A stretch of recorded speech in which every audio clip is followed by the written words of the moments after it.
What's poppin', Attack Squad? It's your boy SatAttack. When y'all see a time, man, just reading this comment, but y'all see it, man. Her death baffled doctor, bro. Hopefully I read that right, bro. Hey, your boy tired right now, man, bro. Hey, I just got done hitting the gym like an hour ago. I said this in my other video, but your boys got done reacting to EDP, bro. They said that boy about to pass away soon, so that's why that's in the search bar. But we're gonna check that out, man. Mr. Ballin' Weekly, baby. Road to 2K, man. Hit that subscribe button. Hey, Mr. Ballin'. Let's get it. In 1994, a long ass video, bro. Get your shit ready. Mother was rushed into an emergency room in California with a severely elevated heart rate. Her blood pressure was very low, and she was struggling to breathe. As soon as she arrived, the doctors and nurses in this ER, who were very accustomed to getting patients like her, got right to work. And as they're treating her, one of the doctors noticed something very strange about the patient. But before this doctor could tell the other nurses and doctors about this anomaly, there was this loud thud inside of the trauma room they were inside of. And then before long, there was another thud, and then someone started screaming, and then minutes later, the entire hospital would be evacuated. But before we get into that story, don't tell me there's about to be no creepy ass video, bro. I'm not trying to listen. Then you've come to the right place, because that's all we do, and we upload once a week. So, if that's of interest to you, please sneak into the like button's house and set all of their clocks back 1 hour. Also, please subscribe to our channel and turn on all notifications so you don't miss any of our weekly uploads. Okay, let's get into today's story. Let's get it, Mr. Ballin'. Love this dude's videos. Regular on the channel, weekly. Trauma Room 1. Let's get it. On the night of February 19th, 1994. Oh, that's my cousin's birthday, but not 1990. What? On the night of February 19th, 1994, 1994, I think he was born 1996. A man in Southern California called 911 because his girlfriend was struggling to breathe. When the 911 dispatcher picked up this man's call, he was very distraught and asked them to please send an ambulance as fast as you possibly can. But despite how upset this man was on the phone, he was not actually surprised this situation was unfolding. His girlfriend, 31-year-old Gloria Ramirez, had been diagnosed with terminal cervical cancer just 6 weeks earlier, and the doctors had told her that she likely did not have much time left. And making this even more tragic. Not bad, bro. That's gotta be the worst news possible, bro. Imagine someone telling you got this amount of time to live, bro. Of course, you got 5, 6 years. That's different.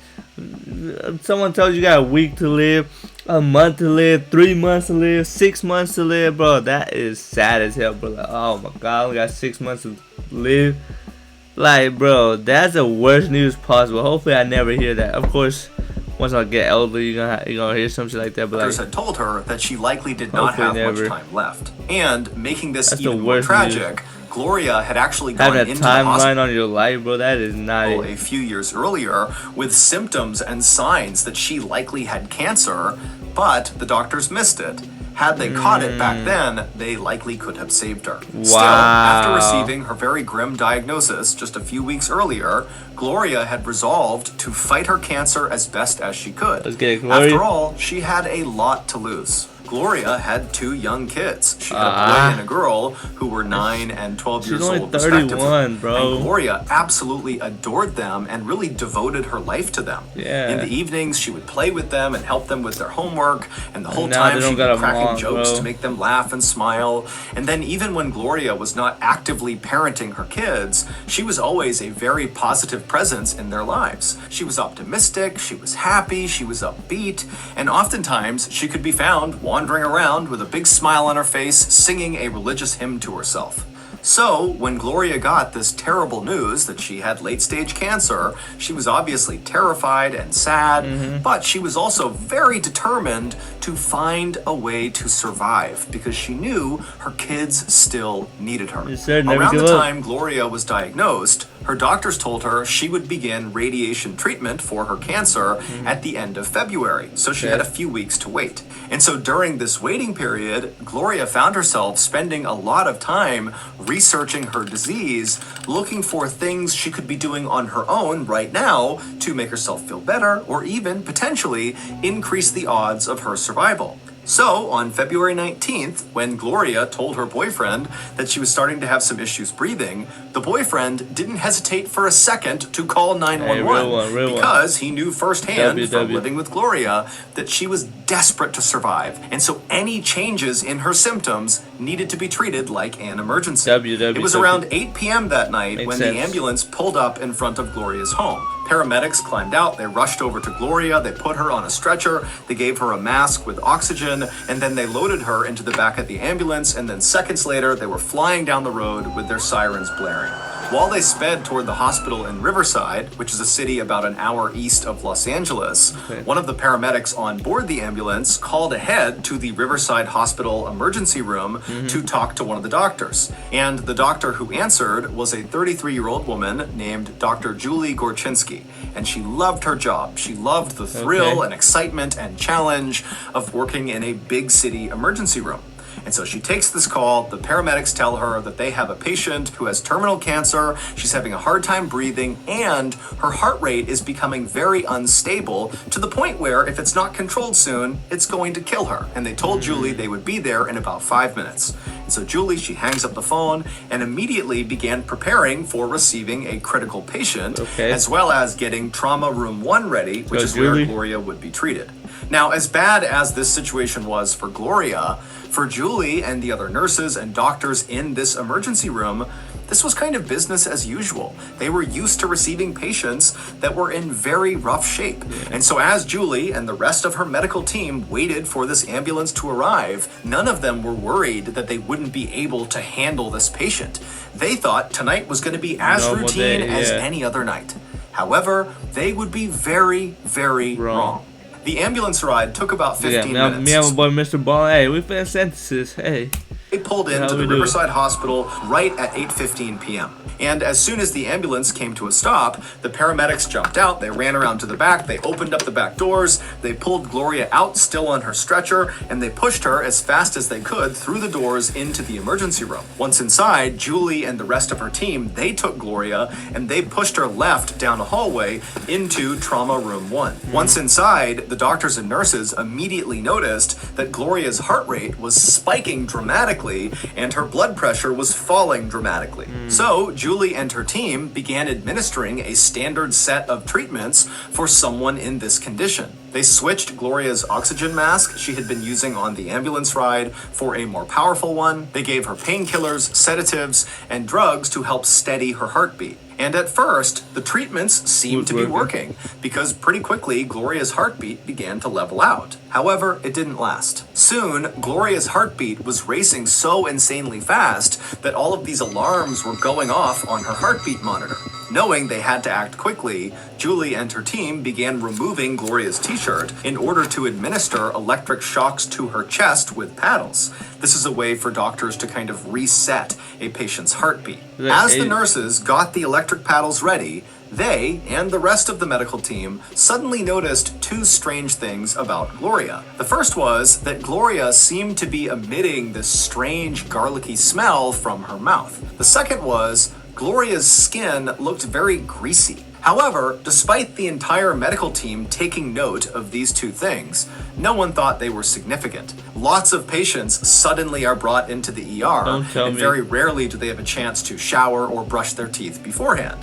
And so they figured that was the reason she looked and smelled that way. Finally, the big electrical paddles were ready, and so the nurses placed them on either side of Gloria's heart, and then they began sending powerful bolts of electricity into Gloria's chest. While the nurses worked on Gloria's heart, other members of the medical team needed to assess Gloria's overall condition, and so to do that, they needed to draw her blood. So a nurse took an alcohol wipe and cleaned a small spot on Gloria's arm, and then she took a syringe and jabbed it inside of Gloria and began the draw. And as soon as she did this, trauma room 1 filled with a new smell. It was a chemical smell, and Julie immediately noticed it, and she looked over at the nurse doing the blood draw, and she said, "I think it smells like ammonia in here." And the nurse who was doing the blood draw kind of scrunched her face up in disgust and nodded in agreement. The nurse finished the blood draw and then handed the blood vial to Julie. And as Julie was taking this blood vial from the nurse, she noticed the nurse looked suddenly very confused and very disoriented. Her eyes were kind of flickering and she was staring straight ahead like she didn't know where she was. And so Julie, she sees this in the nurse, and then she glances down at this blood vial in her own hand now, and she sees something she's never seen before. The blood inside this vial, Gloria's blood, was full of these small white crystals. But before Julie could tell anybody else in the room about these strange crystals in the patient's blood, the nurse who had done the blood draw went from being dazed and confused to collapsing on the ground. Luckily, another doctor had seen the nurse starting to collapse and dove out and caught her right before her head hit the ground. This collapsed nurse was very quickly placed on a stretcher and wheeled out of trauma room 1 so the other doctors and nurses could focus on Gloria, who was obviously dying. And so Julie, who was still just standing in the middle of this room holding this vial of blood, was wondering what the heck just happened to her colleague, and she's also looking down at these crystals thinking, I've never seen this before, what does this mean? And right as she was about to flag one of the other medical team members over to look at it, Julie began feeling very nauseous and her head started spinning, and then she felt like she might collapse, and so not wanting to cause any more distractions for the main team, she quickly placed this vial of blood on a nearby tray, and then she quickly made her way out of trauma room 1 and sat down in a nearby chair. And as soon as she sat down, another staff member at the hospital who had not been inside of the trauma room ran over to Julie and asked her, hey, are you okay? And Julie, she looked up at this staff member and she tried to speak, but she couldn't. And then her eyes rolled back into her skull and she slumped forward and fell to the ground. And at the same moment... Tell me all these people passed. What is happening? What is this freaking... What is this? This is legit her death touch. Like, what? What? Everybody that touched her get what? Collapsing outside of trauma room 1.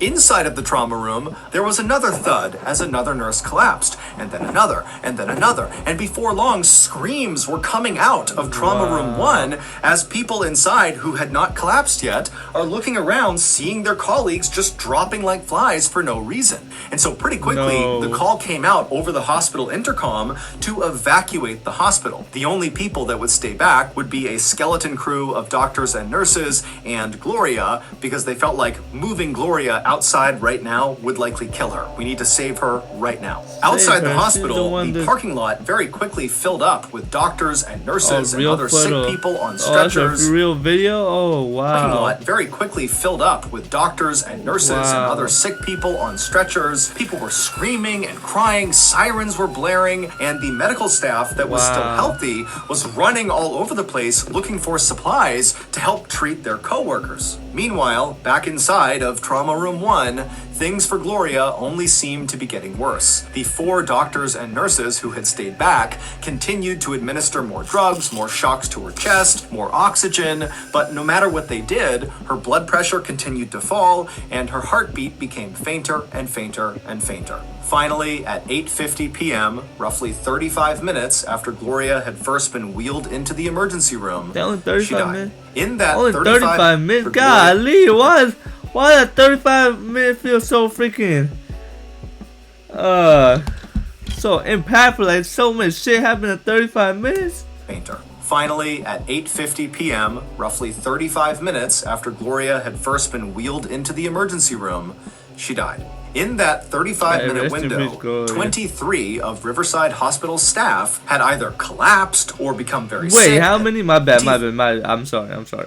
3 of Riverside Hospital. 33. She died. In that 35-minute window, 23 of Riverside Hospital staff had either collapsed or become very sick and then collapsed, and many of them had to be hospitalized. But the most affected person by far was Julie. She was in such bad shape by the time she made it out to the parking lot that she was actually put on an ambulance from her hospital and driven to another hospital where she was admitted to their intensive care unit. And there, a nurse drew her blood. Real video? That's real video? Where she was admitted to their... And the other hospital. Damn, ICU.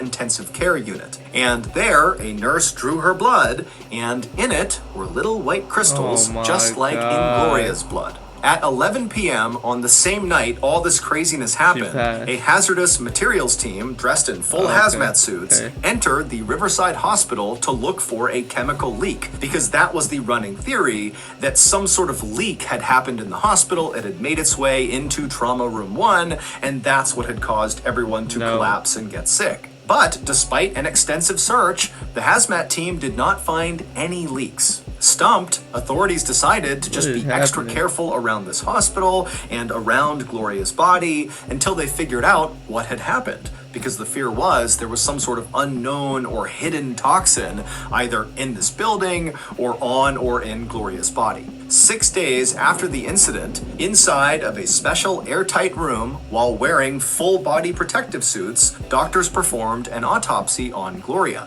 And they discovered there was absolutely nothing toxic inside of her. What? In fact, the autopsy only revealed that Gloria had died of natural causes. Her cancer had caused her heart and her kidneys to fail. Meanwhile, although the other medical staff members who had gotten sick inside of Trauma Room 1 had mostly recovered, Julie just could not seem to get any better. She had breathing problems and pancreatitis, which is the inflammation of the pancreas, and it's very painful.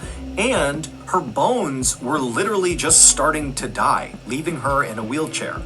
Gloria's family blamed Riverside Hospital for Gloria's death, insisting that these toxic fumes that must have been present inside of Trauma Room 1 came from the hospital, and those fumes are responsible for what happened to the staff, and they are responsible for killing Gloria. And in fact, 3 times in the 3 years leading up to Gloria's death, Riverside Hospital had had some issues with hazardous materials making their way into the hospital. There was sewer gas that came in from a drain. There was a toxic gas that was created from a sterilizer that made 2 people in the hospital sick, and some of the hospital's water was found to have algae in it. But the hospital said they checked their hospital, there was no leak, we did not cause whatever toxic fumes were inside of Trauma Room 1, and so we are not responsible for what happened to our staff or what happened to Gloria. Riverside Hospital would be searched again and again for some sort of leak. Also, Gloria's home would be searched for toxic gases, and Gloria would be autopsied 2 additional times.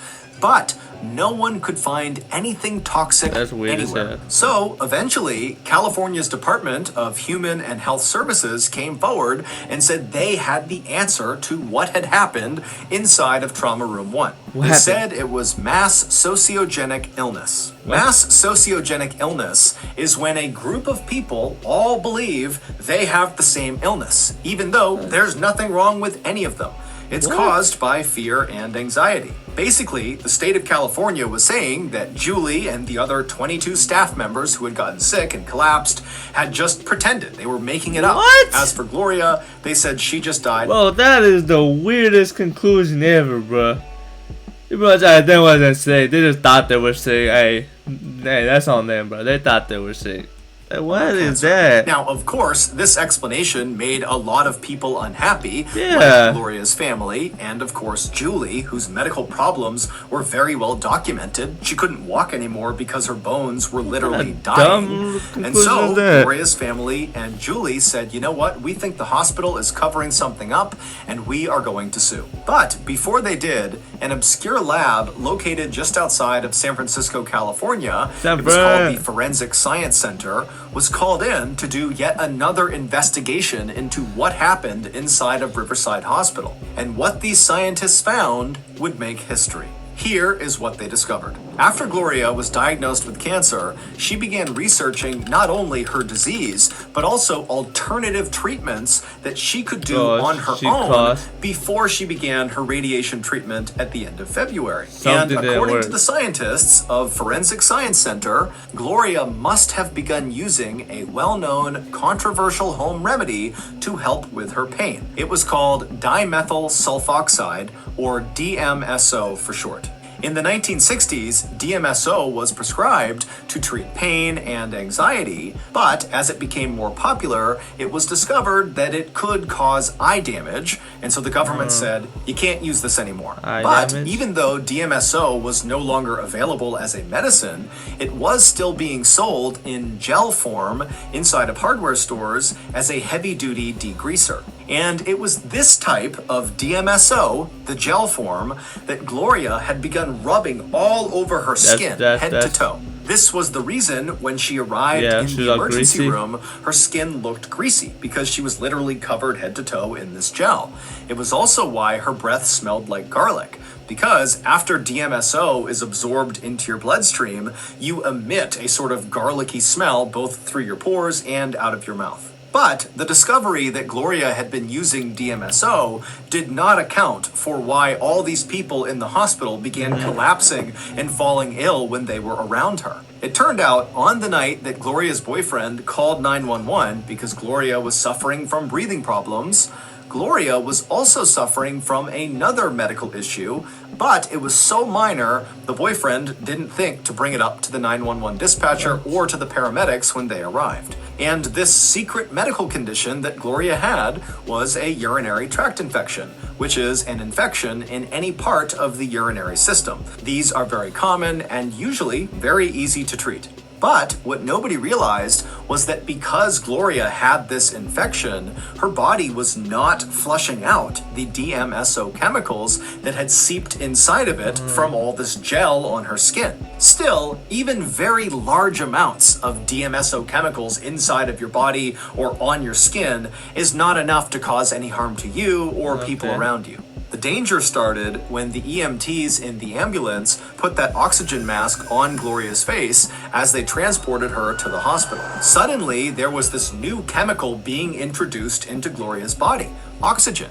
And the scientists from the Forensic Science Center said this new chemical, oxygen, began interacting with the DMSO chemicals trapped inside of Gloria's body, and together they formed a new chemical. Now, if Gloria had gotten to the hospital and responded more positively to the treatments and medicines that the doctors and nurses at the ER gave her, then Julie and the rest of the staff inside of that hospital would never have gotten sick. For that to happen, for that catastrophe to play out inside of that hospital, two very specific things had to happen in the correct order. And they did. First, there was the electric shocks. When the medical team was pumping electrical shocks into Gloria's chest, the scientists from the Forensic Science Center say those charges of electricity interacted with that new chemical that had been created inside of Gloria. Bro, what is happening? What the hell is crazy? This starting new shit, bro. Changed this new chemical again. Disease. And this time, the change made the chemical deadly. It became what's known as dimethyl sulfate, which was used as a chemical weapon in World War I. Once Gloria received those shocks to her chest, her body basically became a canister of nerve gas. And then one of the nurses drew Gloria's blood, which was the second event that ultimately set off the catastrophe. Emergency rooms are typically kept fairly cold, roughly 66 degrees Fahrenheit. But when this new deadly chemical was created inside of Gloria, it was still inside of her body where it was warm. And for dimethyl sulfate, when it is warm, it's unstable and much less dangerous.